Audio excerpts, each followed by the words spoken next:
Ang gusto mong pasunog talaga dyan na parang maging uling ka.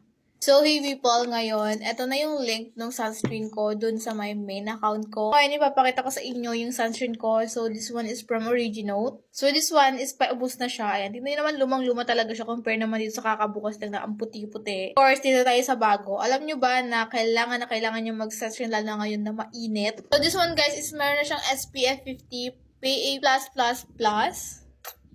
Pagkita nyo naman na ganyan, kahit marami akong mailagay, ganon, is hindi siya nag-white cast. Mas parang lagpas 2 finger na siya, diba? So, i-blend natin yan, of course. And titignan ninyo kung wala siyang white cast.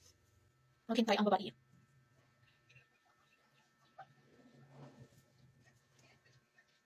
Ayan, super sobra naman ang nailagay. Pero ilagay natin yan sa neck ko.